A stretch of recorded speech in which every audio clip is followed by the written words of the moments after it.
আসসালামু আলাইকুম। Hello SSC 26-এর বাচ্চারা, তোমরা যারা 26 সালে এসএসসি দিবে, তোমাদের তো আসলে নতুন পদ্ধতিতে পরীক্ষাটা হবে। নতুন পদ্ধতি বলবো না, তোমাদের শর্ট সিলেবাস বা সচরাচর যেভাবে এসএসসি পরীক্ষাটা হয় 9, 10 একই বই দিয়ে, তোমাদের কিন্তু আসলে সেভাবে হচ্ছে না। তো তোমরা আসলে অনেকেই দ্বিধাদ্বন্দ্বে আছো, অনেক ধরনের সমস্যা ফেস করছো, বিশেষ করে যারা আসলে বুঝে উঠতেই অনেকটা সময় চলে গেছে, এর মধ্যে টেস্ট পরীক্ষা চলে আসছে সামনে, এসএসসি সব নিয়ে অনেক হযবরল অবস্থা।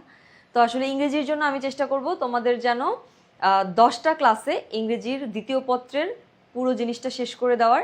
তো সেই ধারা অনুযায়ী আজকে হচ্ছে আমি পড়াবো তোমাদের transformation of sentence. Transformation of sentence টপিকটা তোমাদের জন্য অনেক ছোট, কারণ প্রতি বছর এখানে voice, degree, simple, complex, compound অনেক কিছুই থাকে, কিন্তু এবছর আসলে যেহেতু তোমাদের সংক্ষিপ্ত সিলেবাস, সেই জন্য অনেক কিছু কমে গিয়েছে। সো তোমাদের সিলেবাস অনুযায়ী এই ক্লাসটা শুধুমাত্র এসএসসি 26-এর জন্য। তো আজকেই ট্রান্সফরমেশন অফ সেন্টেন্স তোমাদের শেষ করে দিব। চলো আমরা আজকের ক্লাসটি শুরু করি। আজকে আমি বললাম যে তোমাদের পড়াবো transformation of sentence. Transformation of সেন্টেন্সটা কি জিনিস? একটা সেন্টেন্স দেওয়া থাকবে, ইভেন আমাকে বলবে যে এটা এইটাতে রূপান্তর করো, এটা এইটাতে নিয়ে যাও। বিষয়টা এরকম, ধরো তোমাকে বলা হলো যে আমি আজ স্কুলে যাব, এটা একটা সেন্টেন্স, এটাকে বলা হলো ইন্টারোগেটিভ করো। তাহলে বিষয়টা কি হবে? তুমি কি আজ স্কুলে যাবে? এই যে প্রশ্ন, একটা বিবৃতিমূলক বাক্যকে আমি প্রশ্নবোধক বাক্যে নিয়ে গেলাম, এটাই হচ্ছে ট্রান্সফরমেশন অফ সেন্টেন্স। এখানে অনেক ধরনের পরিবর্তন আসবে। সর্বপ্রথম যে জিনিসটা সেটা হচ্ছে সিম্পল, কমপ্লেক্স, কম্পাউন্ড। হ্যাঁ, এটার সাথে হয়তো তোমরা পরিচিত না, আমি তোমাদেরকে একটু পরিচিত করাবো। এটা simple, complex and compound. Simple, complex and compound.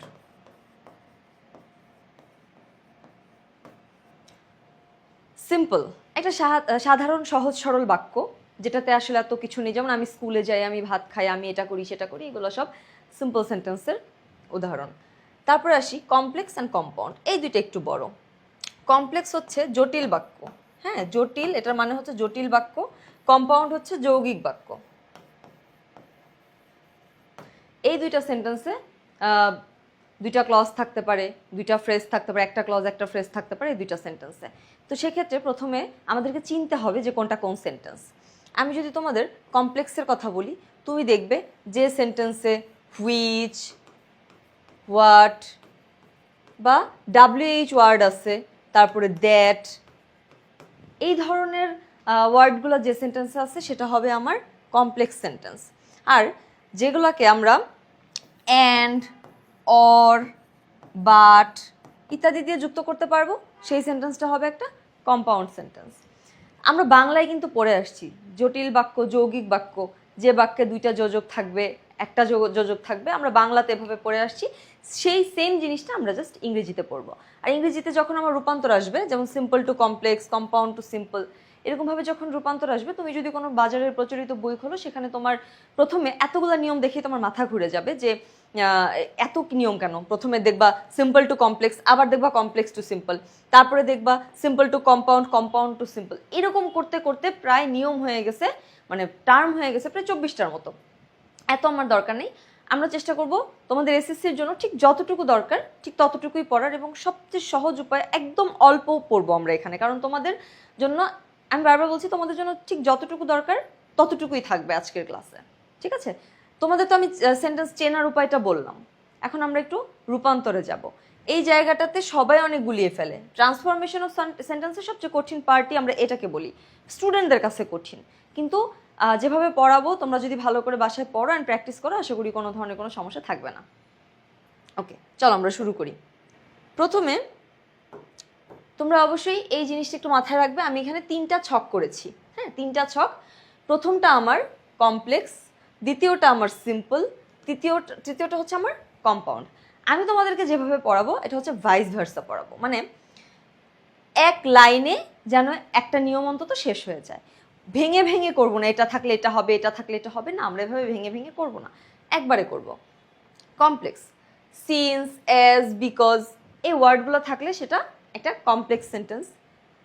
তারপর বিকজ অফ, অন, এগুলো হচ্ছে সিম্পল সেন্টেন্স। এটা যখন আমি একটা এক্সাম্পল দেখবো তখন তোমাদের কাছে ক্লিয়ার হয়ে যাবে। অ্যান্ড কম্পাউন্ড, অ্যান্ড সো, এই ওয়ার্ডগুলো এরকমভাবে আমরা প্রত্যেকটা নিয়মে যাব, আমরা প্রায় 10 থেকে 12টা নিয়ম করবো এবং প্রত্যেকটাতে আমরা এরকম একটা করে নিয়ম পাবো, এরকম শব্দ পাবো। সো এই জিনিসগুলো তোমরা একটু নোট ডাউন করবে এবং মনে রাখবে। এখানে দেখো 1 নাম্বার দিয়ে বলা হয়েছে সিন্স, অ্যাজ, বিকজ। সিম্পলের নিচে বলা হয়েছে বিকজ অফ বা অন অ্যাকাউন্ট অফ কিছু একটা। অ্যান্ড কম্পাউন্ডে বলা হয়েছে অ্যান্ড সো সো। তার মানে এই যে আমি 3টা ছক এক লাইনে লিখলাম, এটার মানেটা কিভাবে দাঁড়াবে দেখো। যদি তোমার একটা সেন্টেন্সে সিন্স, অ্যাজ, বিকজ দিয়ে থাকে, ওই কমপ্লেক্স সেন্টেন্সটাকে যদি তোমার বলে সিম্পল করতে, তখন তুমি because of, on account of দিয়ে পরিবর্তন করবে। কিভাবে পরিবর্তন করবে সেটা আসছে, আগে তুমি এই নিয়মটা দেখো। তারপরে ধরো বিকজ অফ, এই অন অ্যাকাউন্ট অফ, এইগুলো যুক্ত সিম্পল বাক্যকে তোমার কম্পাউন্ড করতে বলছে, তখন তুমি অ্যান্ড সো এভাবে করবা। আবার ধরো এই কম্পাউন্ড সেন্টেন্সে অ্যান্ড সো এই বাক্যটাকে তোমার বলছে কমপ্লেক্স করতে, তখন তুমি এটাকে সিন্স, অ্যাজ, বিকজ দিয়ে করবে। ক্লিয়ার? আশা করি তোমরা বুঝতে পারছো। ধরো সিন্স, অ্যাজ, বিকজ, এখন এটা দিয়ে একটা বাক্য আগে আমি দেখি। As he was ill he could not go to school. As he was ill he could not go to school. যেহেতু সে অসুস্থ ছিল তাই সে স্কুলে যেতে পারেনি। এই যে অ্যাজ, দেখো এই অ্যাজ যুক্ত বাক্য এখানে, তার মানে কি এই সেন্টেন্সটা আমার একটা কমপ্লেক্স সেন্টেন্স। এখন এই কমপ্লেক্স সেন্টেন্সটাকে যদি আমার সিম্পল করতে বলে, তখন কি করব দেখো। একটা জিনিস মাথায় রাখবে, এই বিকজ অফ বা যে কোনো প্রিপোজিশনের পরে ভার্বের সাথে সবসময় আইএনজি হয়। এখন বিকজ অফ যেহেতু আছে, আমি বিকজ অফ দিয়ে করি বা ডিউ টু দিয়ে করি, এই ওয়ার্ডগুলোর পরে সবসময় ভার্বের সাথে আইএনজি হবে। তার মানে এখন দেখো এখানে অ্যাজ আছে, আমি অ্যাজ এর পরিবর্তে এই পরিবর্তনটা করব। As he was ill, first আমি এইটুকুর পরিবর্তন করব, বিকজ অফ বিইং ইল। এখন তোমাদের প্রশ্ন হতে পারে যে আপু আপনি এখানে বিইংটা কোথা থেকে পেলেন, কেন পেলেন? দেখো এই সেন্টেন্সে আমার আছে ওয়াজ, হ্যাঁ, এই ওয়াজের আইএনজি ফর্মটা হচ্ছে বিইং। কিভাবে? তোমার একটা সেন্টেন্স মানে একটা word be verb, okay, be ভার্বের প্রেজেন্ট ফর্মটা হবে এম, ইজ, আর। বি ভার্বের V2 ফর্মটা হবে মানে পাস্ট ফর্মটা হবে ওয়াজ, ওয়ার। ঠিক আছে? V3 মানে পাস্ট পার্টিসিপল ফর্ম হবে বিন। এটারই আইএনজি ফর্ম হবে বিইং। আইএনজি ফর্ম কি? বিইং। সো এই যে হচ্ছে এম, ইজ, আর, ওয়াজ, এটা তো প্রেজেন্ট ফর্ম, আর এইটা হচ্ছে ভার্বের বেস ফর্ম। ওকে, ভার্বের বেস ফর্ম জিনিসটা কি? একদম মূল শব্দ। আমরা যে এই যে বি কে আমরা ধরো প্রেজেন্ট বলে ফেলি, প্রেজেন্ট আর হচ্ছে প্রেজেন্ট ফর্ম আর বেস ফর্ম দুইটা কিন্তু কখনোই এক না। তুমি কিন্তু এটা দেখলে বি হচ্ছে এটার বেস ফর্ম, কিন্তু এটার প্রেজেন্ট ফর্ম কিন্তু am, is, are, was, were. Past form হচ্ছে ওয়াজ, ওয়ার। হ্যাঁ, সো একটা জিনিস তুমি নোটিস করো যে I will be a good teacher. হ্যাঁ, আমি একটা ভালো টিচার হতে চাই। সো এই যে ভালো টিচার হতে চাই, I will B a good teacher. Will এটা তো একটা modal auxiliary verb. Modal auxiliary ভার্বের পরে কিন্তু কখনোই প্রেজেন্ট ফর্ম হয় না, হয় ভার্বের বেস ফর্ম। সো এই জন্যই বলা হয় ভার্বের প্রেজেন্ট ফর্ম আর বেস ফর্ম কখনো সেম না। যাই হোক, এটা একটু বেসিক জিনিস তোমাদেরকে এখানে দেখালাম। সো যেহেতু এখানে বলা হয়েছে as he was ill, because of being ill, হিটা আমি আর এখানে রাখবো না, সাবজেক্টটা উঠে যাবে। বিকজ অফ বিইং ইল, আশা করি এখন ক্লিয়ার যে এই বিইংটা এখানে কিভাবে আসলো। বিকজ অফ বিইং ইল, বাকি যে অংশটা আছে চোখ বন্ধ করে বসিয়ে দিবা, he could not go to school. Clear? আশা করি তোমরা বুঝতে পারছো। Because of being ill he could not go to school. এখন তোমাকে যদি এই সেন্টেন্সটা দিয়ে বলে কমপ্লেক্স করতে, because of being ill he could not go to school, এই সেন্টেন্সটা দিয়ে যদি তোমার কমপ্লেক্স করতে বলে, তাহলে বিকজ অফ বিইং ইলের পরিবর্তে জাস্ট দিবা as he was ill he could not go to school. এখন তোমার এখানে একটা প্রশ্ন আসতে পারে যে আচ্ছা আপু বিইং, এখানে বিইং এর পরিবর্তে ওই ওয়াজের পরিবর্তে আমি বিইং দিলাম, বিইং এর পরিবর্তে কেন আমি ওয়াজ দিব, আমি তো ইজও দিতে পারি। এই প্রশ্নটা তোমাদের মনে আসতে পারে, কিন্তু সেক্ষেত্রে তোমাকে এটা বুঝতে হবে যে এই অংশে কুড নট আছে। কুড নট কিন্তু ভার্বের পাস্ট ফর্ম, হ্যাঁ, V2 ফর্ম। সো এই জন্য তোমাকে হচ্ছে এখানে এই ওয়াজটা আনতে হবে। তুমি চাইলে ওখানে ইজ দিতে পারবে না। ওকে, গেল আমার এই অংশটা। তারপরে যদি আমি দেখি কম্পাউন্ডকে এটাকে কিভাবে করব। কম্পাউন্ডে যেভাবে আছে জাস্ট দেখো অ্যাজটা তুলে দিবা, বিকজ অফ বিইংটা তুলে দিবা। প্রথম সেন্টেন্সটা থেকে অ্যাজ হি ওয়াজ ইল, প্রথম অংশটা হি ওয়াজ ইল, এটাও বিকজ অফ বিইং এর পরিবর্তে he was ill and so he could not go to school, তাই সে স্কুলে যেতে পারেনি। And he could not go to school. ঠিক আছে, বুঝতে পেরেছো তোমরা? যদি আমার এই সেন্টেন্সটা as he was ill and so he could not go to school, এটাকে যদি আমার সিম্পল করতে বলে, এই নিয়মে তোমরা করতে পারবে না। দেখো আমার ওই এটা সিম্পলে থাকলে এটা হবে, কমপ্লেক্সে থাকলে এটা হবে, আমার এত নিয়মের দরকার নাই। একটা দিয়ে আমরা কিন্তু তিনটা করে ফেললাম। ঠিক আছে, দেখো আশা করি কারো কোনো সমস্যা নেই এখানে। আর এই জিনিসটা তোমরা একটু ভালো করে জেনে রাখবা, যে কোনো জায়গাতে এই জিনিসটা তোমাদের কাজে লাগবে। ঠিক আছে, চলো আমরা তার পরের নিয়মটাতে যাব। আমাদের 1 নাম্বার নিয়মটা শেষ, আমরা 2 নাম্বার নিয়মটাতে যাব। তারপরে দেখো 2 নাম্বার নিয়মটা ঠিক একইভাবে, প্রথমটা ছিল কমপ্লেক্স, তারপরে ছিল সিম্পল, তারপর ছিল কম্পাউন্ড। প্রথমটা আমরা কি করলাম, যে অ্যাজ, সিন্স, বিকজ ওগুলা থাকলে। সেকেন্ড নিয়মটা আমাদের কমপ্লেক্সে দো, although, simple in spite of বা ডেসপাইট, এবং কম্পাউন্ডে এটা হয়ে যাবে বাট। ক্লিয়ার? কমপ্লেক্সে কি দো, অলদো থাকবে। দো, অলদো মানে হচ্ছে যদিও, তবুও। ইন স্পাইট অফ হচ্ছে সত্ত্বেও, বাংলা মিনিংগুলো একটু লিখে নিতে পারো। দো, অলদো যদিও, ইন স্পাইট অফ হচ্ছে সত্ত্বেও, অ্যান্ড বাট মানে হচ্ছে কিন্তু। দো, অলদো থাকলে সিম্পল হবে ইন স্পাইট অফ, কম্পাউন্ড হবে বাট। আশা করি তোমরা ব্যাপারটা ধরতে পেরেছো যে আমি কিভাবে একটার সাথে আরেকটা কানেক্ট করতেছি। আশা করি এখানে তোমাদের কোনো সমস্যা হচ্ছে না। কমপ্লেক্সে দো, অলদো থাকলে ইন স্পাইট অফ এটা হবে বাট। একটা সেন্টেন্স দেখো, though he is poor he is honest. যদিও সে গরিব, সৎ, কিন্তু সে সৎ। হ্যাঁ, সে গরিব হলেও সৎ। এরকম আছে তো যে গরিব মানুষই সৎ হয়। সো দো he is poor he is honest. এখন দো যুক্ত। তুমি একটা জিনিস মাথায় রাখবা, সিম্পল যে কোনো ওয়ার্ডকে, যে কোনো সেন্টেন্সকে, কমপ্লেক্স হোক, কম্পাউন্ড হোক, সেটাকে যখন তুমি সিম্পল আনবা, সিম্পলের পরিবর্তনটা সবসময় শুরুতে হবে। সিম্পলের চেঞ্জটা কি একদম শুরুতে হবে, আর কম্পাউন্ডের মানে চেঞ্জটা মাঝে হবে। সিম্পলটা একটু ডিফারেন্ট, কমপ্লেক্সটা একটু ডিফারেন্ট। কমপ্লেক্সটা হচ্ছে তোমার শুরুতেও হয়, মাঝেও হতে পারে, শেষেও হতে পারে। কিন্তু এক্ষেত্রে দেখো, though he is poor he is honest, এই দোর পরিবর্তে কি বসবে, ইন স্পাইট অফ বা ডেসপাইট। তো আমি ধরো ইন স্পাইট অফ দিলাম, in spite of his being poor. এখানে আর হিজটা দিও না, in spite of being poor he is honest. এখানে একটু টাইপিং মিস্টেক হয়েছিল। In spite of being poor he is honest. So সে গরিব হওয়া সত্ত্বেও, এখানে বিইংটা কিভাবে আসছে এটা ক্লিয়ার? এটা কিন্তু আমি আগের সেন্টেন্সেই দেখালাম, ইজ আছে এখানে, সো বিইং হয়েছে। বিইং এর ব্যাপারটা আশা করি বুঝতে পেরেছো তোমরা। In spite of being poor he is honest. Clear?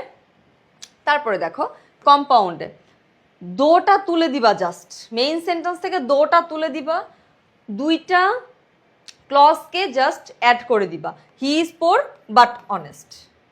হ্যাঁ, সে গরিব কিন্তু সৎ। আমরা প্রচলিত কি ধরে থাকি, যে যে হচ্ছে গরিব সে হচ্ছে অসৎ, যেহেতু এটা মিথ্যা, এই জন্য কিন্তু অর্থে কিন্তু দিয়ে দুইটাকে অ্যাড করা হয়েছে। 2 নাম্বার নিয়মটা আমাদের শেষ। আশা করি কারো কোনো সমস্যা নেই। 3 নাম্বার নিয়মটা দেখব। তোমরা কি কন্ডিশনালের সাথে পরিচিত? Conditional sentence.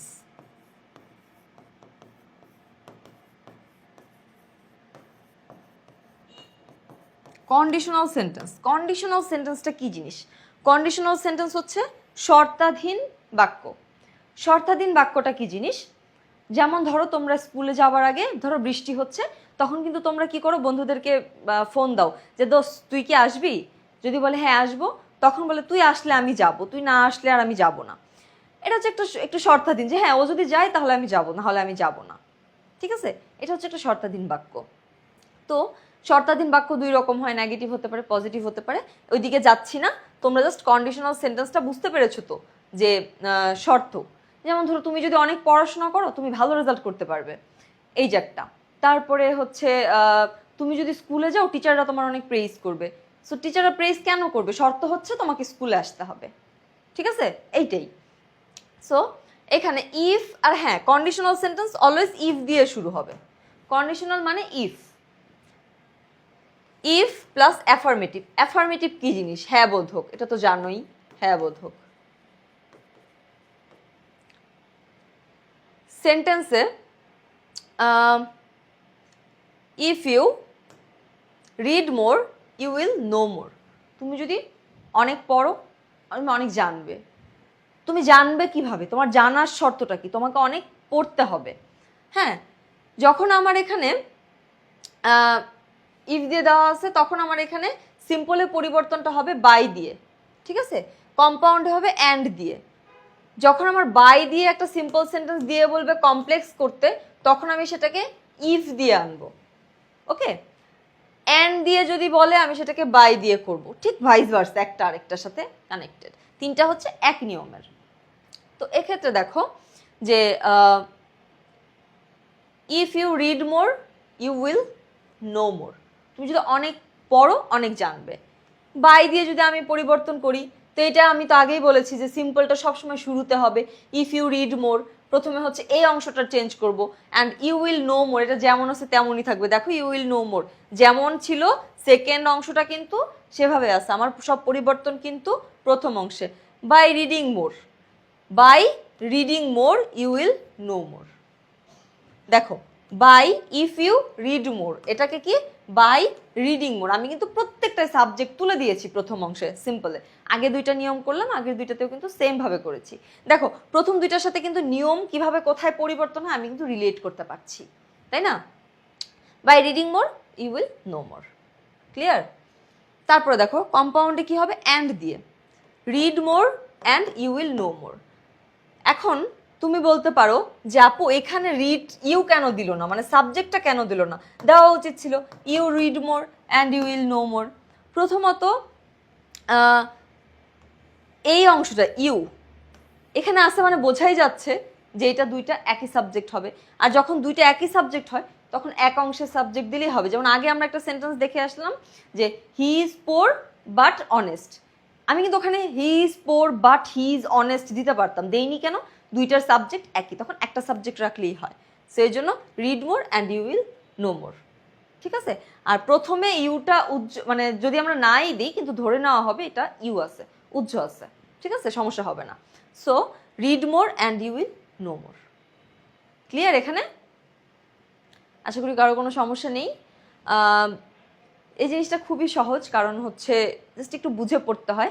তোমরা যদি বাজারে বইগুলা খোলো, বইগুলোতে আসলে অনেক ধরনের মানে অনেক বেশি নিয়ম দেওয়া, অনেক ভাবে লিখা, এত জটিল করে পড়ার দরকার নেই। আমার ক্লাসটা জাস্ট ক্লাসের নোটগুলো নাও, এইটুকু পড়ে যাও, ভালো করতে পারবে।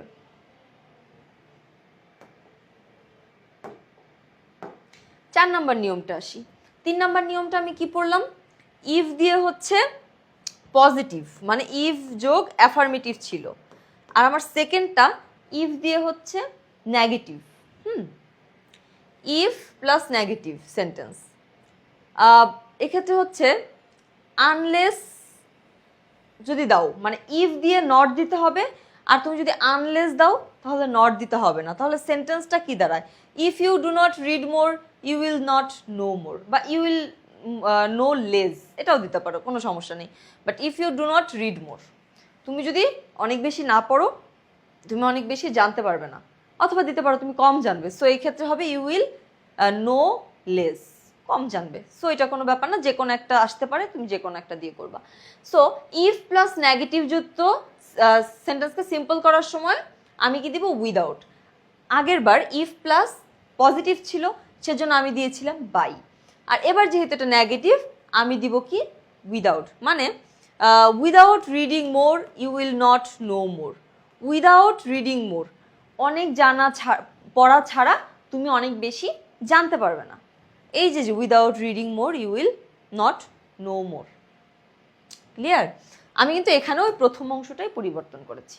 তোমরা আগেরটার সাথে রিলেট করো, দেখো এই দুইটা কি আগে যে 3টা নিয়ম পড়ে আসছে 3টাই সেম। ক্লিয়ার?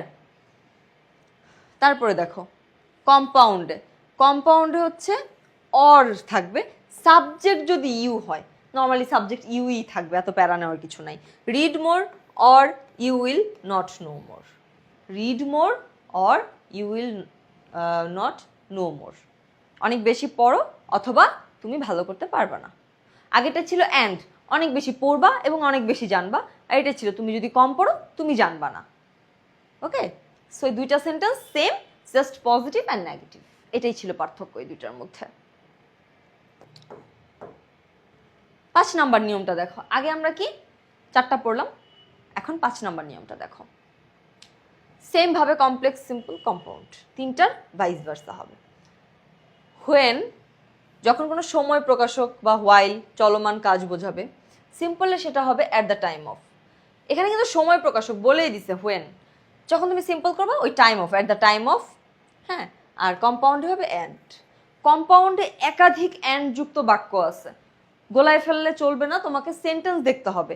যেমন আগের সেন্টেন্সেও আমি একটা অ্যান্ড দিয়ে করলাম, যখন ওই যে আমার ছিল পজিটিভ, মানে ইফ যুক্ত পজিটিভ বাক্য যখন ছিল সেটাও আমি অ্যান্ড দিয়ে করলাম। তোমার মনে হতে পারে আপু ওইটাও অ্যান্ড এইটাও অ্যান্ড, আগেও একটা অ্যান্ড করে দিয়ে আসলাম। তুমি দেখবা প্রত্যেকটা সেন্টেন্সের স্ট্রাকচার কিন্তু আলাদা, প্রত্যেকটা সেন্টেন্সের মিনিং কিন্তু আলাদা। আগেটা ছিল আমার শর্তাধীন, সেজন্য ওইখানে অ্যান্ড একভাবে, এটা কিন্তু আমার শর্তাধীন না, সেজন্য অ্যান্ডটা অন্যভাবে। তো অ্যান্ড থাকলেই যে কোনো একটা নিয়মে করা যাবে সেরকম না, তোমাকে সেন্টেন্সটা দেখতে হবে, সেন্টেন্সের স্ট্রাকচারটা দেখতে হবে। Clear? So when he woke up it was raining, যখন সে ঘুম থেকে উঠলো তখন উঠেছিল বা উঠলো বৃষ্টি হচ্ছিল। He woke up, when he woke up it was raining. So এই সেন্টেন্সটা simple, at the time of his waking up. Okay, তার ঘুম থেকে ওঠার সময় ইট ওয়াজ রেইনিং।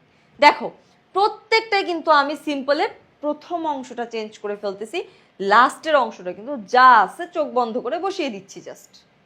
ঠিক আছে? অ্যান্ড দিয়ে it was raining and he woke up, এটা বৃষ্টি হচ্ছিল এবং সে ঘুম থেকে উঠলো। তুমি যদি এটাকে এরকম ভাবে দাও, হি woke up and it was raining, তাতেও হবে, কোনো সমস্যা নেই।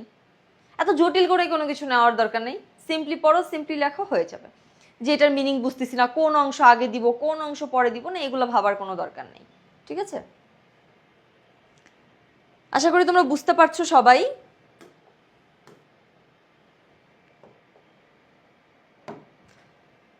ছয় নাম্বার নিয়মটা দেখো। আগেটা তো হোয়েন দিয়ে করলাম, চলমান সময় বোঝাচ্ছিল। আর এটাও হোয়েন দিয়ে, কিন্তু এটা ফিক্সড টাইম।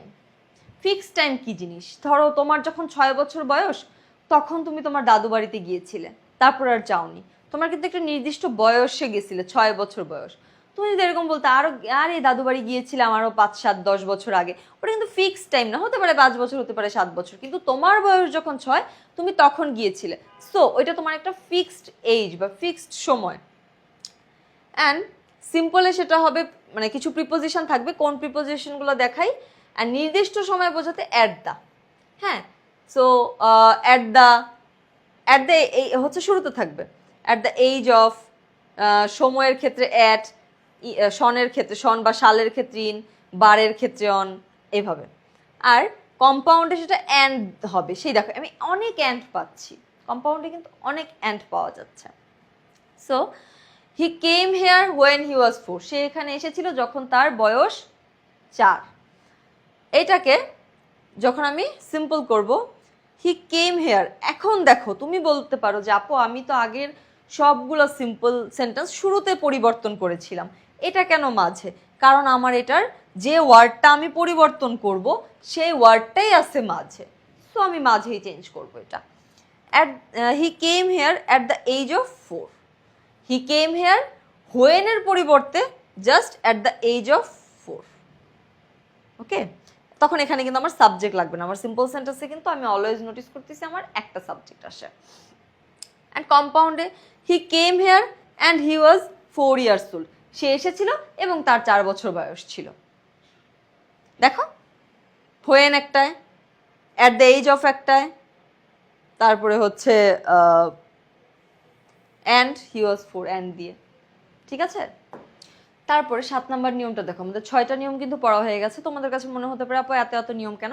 6টা নিয়ম তুমি একটু খাতায় লিখো, 6টা নিয়ম ভালো করে একটু পড়ো, দেখবা খুব ইজি হয়ে যাবে, একটা নিয়মও কঠিন না। ক্লাসটা মনোযোগ দিয়ে করবে। সো কমপ্লেক্স, সিম্পল, কম্পাউন্ড, তুমি দেখতেই পাইতেছো আমার সবগুলো নিয়মের স্ট্রাকচারটা কিন্তু একই। অ্যাজ সুন অ্যাজ, এটা হবে just at the time of, আর এটা হবে অ্যান্ড জাস্ট দেন। এই ওয়ার্ডগুলো মনে রাখবা যে কোনটায় কি হয়। ধরো অ্যান্ড জাস্ট দেন দিয়ে একটা সেন্টেন্স আছে কম্পাউন্ড, ওইটাকে তোমার সিম্পল করতে বলছে, তুমি কি করবা? অ্যাট দ্য টাইম অফ দিয়ে করবা। অ্যাট দ্য টাইম অফ যুক্ত কোনো বাক্যকে তোমার কমপ্লেক্স করতে বলছে, তুমি কি করবা? অ্যাজ সুন অ্যাজ দিয়ে করবা, ঠিক আছে। তো সেক্ষেত্রে দেখো, as soon as he saw he ran away, he ran away. As soon as he saw me, যেই মাত্র সে আমাকে দেখলো সে দৌড়ে পালালো, হ্যাঁ, রান অ্যাওয়ে, চলে গেল, রান অ্যাওয়ে।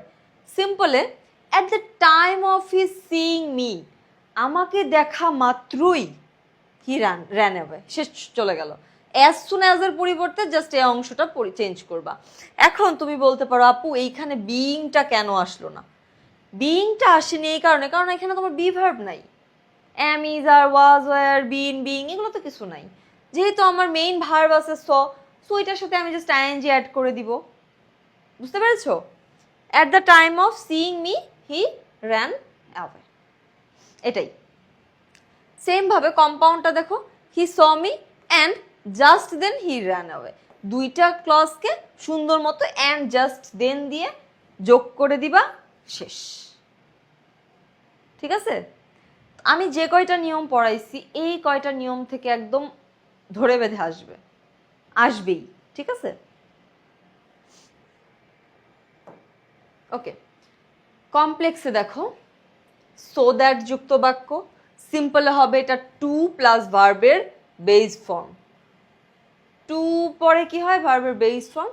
কম্পাউন্ডে হবে অ্যান্ড, ওইটা পরে যাচ্ছি, আগে প্রথমটা দেখো। একই সাবজেক্ট, ক্যান, কুড, মে, মাইট, এটা হবে। আর সো দ্যাট যুক্ত সাবজেক্ট ভিন্ন হতে পারে, সেটাও একটা আছে, ওইটা পরে যাচ্ছি। প্রথমটা দেখো, উই ইট সো দ্যাট অথবা ইন অর্ডার দ্যাট, যে কোনো একটা, সো দ্যাট অথবা ইন অর্ডার দ্যাট একই। উই মে লিভ, আমরা খাবার খাই যেন আমরা বেঁচে থাকতে পারি, হ্যাঁ। এইটাকে যখন উদ্দেশ্যমূলক বাক্য, we can eat to live, এই যে আমরা খাবারটা খাই কেন? বেঁচে থাকার জন্য, এটা আমাদের একটা উদ্দেশ্য। সো উদ্দেশ্যমূলক বাক্যতে just we eat to live, এইটারই এইটা, এই যে we eat so that we can live, ওই just we eat to live, এই উই ইট সো দ্যাট অংশটা বাদ দিয়ে জাস্ট উই মে এগুলো সব চলে যাবে, হ্যাঁ। We eat so that we may live সব চলে গিয়ে উই ইট টু লিভ, এই সব সাবজেক্ট টাবজেক্ট চলে যাবে, ঠিক আছে। উই ইট টু লিভ, দেখো এইটারই কমপ্লেক্স ফর্মটা হচ্ছে এটা। In order, we eat in order to live এটা দিবা না, কারণ ইন অর্ডার টুর পরে ভার্বের সাথে আইএনজি হয়। সো এই জটিলতা আসলে তোমাদেরকে যেতে হবে না, তোমরা we eat to live just এটা এটুকুই করবা, ঠিক আছে। তারপরে দেখো, যদি হচ্ছে সাবজেক্ট ভিন্ন হয় সেক্ষেত্রে কি হবে? He encourages me so that I can get A plus.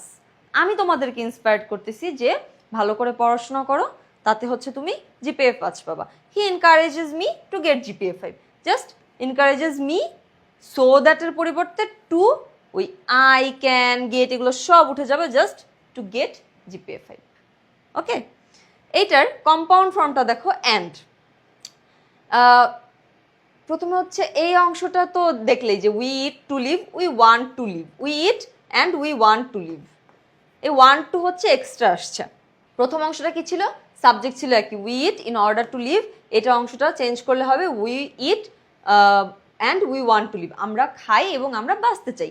যখন আমি এটা ভিন্ন সাবজেক্ট দিয়ে করব তখন হয়ে যাবে he encourages me to get GPA 5 বা এ প্লাস, অ্যান্ড যখন হচ্ছে আমার সাবজেক্টটা ভিন্ন হবে, he encourages me and he wants me to get GPA 5 বা গেট এ প্লাস। সো এইখানে একটু চেঞ্জেস আছে, এটা একটু দেখবা তোমরা। He encourages me and he wants to get GPA 5, wants টুটা এক্সট্রা আনবে। এইখানে এই নিয়মটা দেওয়াই আছে যে কিভাবে ওয়ান্টসটা আসলে এক্সট্রা একটা ওয়ান্টস আনবে জাস্ট।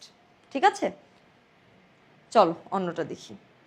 কমপ্লেক্স, সিম্পল, কম্পাউন্ড, এই অংশটা একটু মাথায় রাখবে। প্রথমটা কমপ্লেক্স, পরেরটা সিম্পল, তারপরটা কম্পাউন্ড। সো দ্যাট দিয়ে, সো দ্যাট মানে হচ্ছে এতই যে, সাবজেক্ট আর নেগেটিভ। ওকে, এটা হবে টু টু। আগেরটায় আমার ছিল সো দ্যাট, আগেরটাই কি ছিল সো দ্যাট, আর এবার সো দিয়ে একটা গ্যাপ বা একটা ওয়ার্ড থাকবে, দেন দ্যাট। দুটার মধ্যে কিন্তু পার্থক্য আছে। একটা সো দ্যাট, একটা so dot dot dot that. এই যে এটা হচ্ছে negative, so so dash dash that যুক্ত বা সিম্পল হবে too plus dash dash to, and কম্পাউন্ডে হবে ভেরি অ্যান্ড। তোমাদের মেইনলি এই ওয়ার্ডগুলো আগে মাথায় রাখতে হবে। সেকেন্ডলি তোমাদেরকে নোটিস করতে হবে যে কোথায় চেঞ্জেসটা আসবে। সো সেন্টেন্সটা দেখো যে he is so weak that he can not walk. সে এতই দুর্বল যে হাঁটতে পারছে না। তোমরা কিন্তু এই সেন্টেন্সটার সাথে পরিচিত, যে কোনো গ্রামারে আমরা কিন্তু এই সেন্টেন্সটা অনেক ইউজ করি। তো হি is so weak that he can not walk মানে আমার দেখা যাচ্ছে যে এই গ্যাপের মাঝে একটা অ্যাডজেক্টিভ হয়। সেইটাকে যদি দেখি, হি ইজ যেমন তেমনই থাকবে, সোর পরিবর্তে বড় টুটা হবে, উইক আর হচ্ছে দ্যাট তো উঠেই যাবে, দ্যাটের পরিবর্তে টু হবে, ওয়াক। ওই হি ক্যান নট ট্যান নট সব চলে যাবে, কারণ হচ্ছে এটা আমার simple sentence. He is too weak to walk. যেমন আগেরটা ছিল we eat so that we may live, and ওই কি ছিল উই ইট টু লিভ।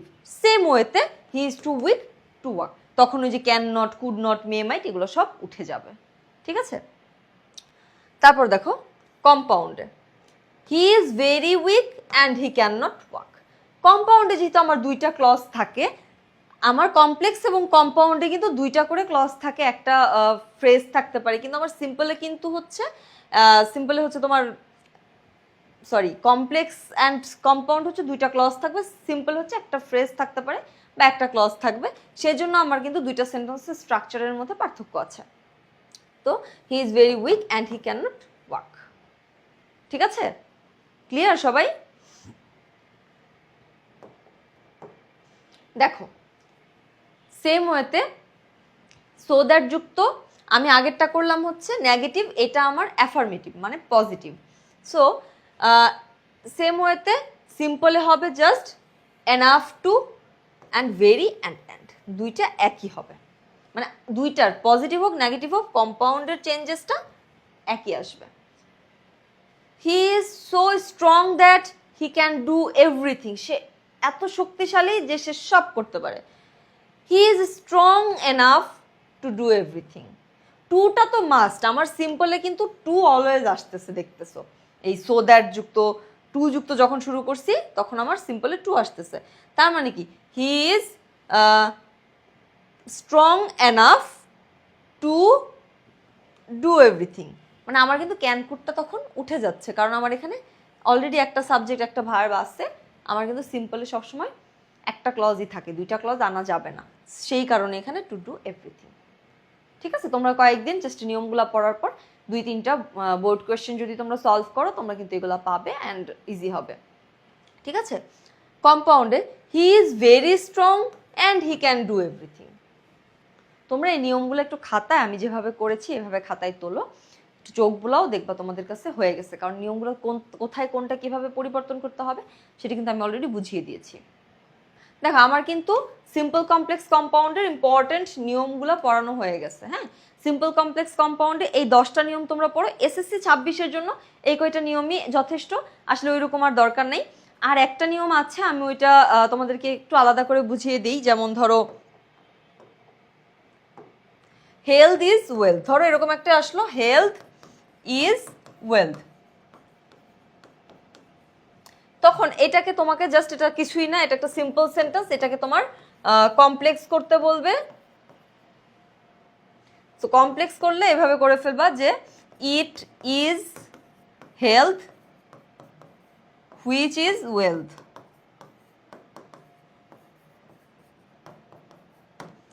এভাবেই এই ইট ইজ দিয়ে আনতে হবে এরকম একটা দুইটা সেন্টেন্স আসতে পারে, এর বাইরে আর কিছু লাগবে না। সো এই 10টা নিয়ম তোমরা ভালো করে পড়ো, আশা করি এসএসসি 26-এর জন্য এই 10টা নিয়ম যথেষ্ট। এবার আসি তোমাদের আরেকটা জিনিস, আমরা এতক্ষণ পড়ে আসলাম সেন্টেন্স যেটা অ্যাকর্ডিং টু স্ট্রাকচার। কি অ্যাকর্ডিং টু স্ট্রাকচার? তোমরা তো জানোই যে সেন্টেন্স হচ্ছে দুইভাবে গঠিত হয়, একটা হচ্ছে অ্যাকর্ডিং টু স্ট্রাকচার আর একটা হচ্ছে according to meaning. According to structure মানে কি? গঠনগতভাবে বাক্য তিন প্রকার, সেটা হচ্ছে সিম্পল, কমপ্লেক্স, কম্পাউন্ড, যেটার পরিবর্তন আমরা শিখে ফেলছি অলরেডি। সেকেন্ড যেটা আসবে সেটা হচ্ছে মিনিং অনুসারে হচ্ছে 5 প্রকার, assertive, interrogative, imperative, optative and exclamatory. আমরা এখন জানবো এই 5টার পরিবর্তন। আমি তোমাদেরকে সিম্পল, কমপ্লেক্স, কম্পাউন্ডটা কিন্তু এভাবে পড়ালাম যে এটা হলে এটা এভাবে হবে সিরিয়ালি। আমি কিন্তু এটা এভাবে থাকবে, মানে complex two compound, simple to compound, এত ভেঙে ভেঙে কিন্তু আমি তোমাদেরকে করাইনি। ঠিক সেরকমভাবে আমি তোমাদেরকে অ্যাসার্টিভ টু নেগেটিভ এই নিয়মগুলোও হচ্ছে তোমাদেরকে অনেক ভেঙে ভেঙে পড়াবো, ঠিক আছে? ডিরেক্ট পড়িয়ে দিব, এত ভেঙে ভেঙে না, ঠিক আছে?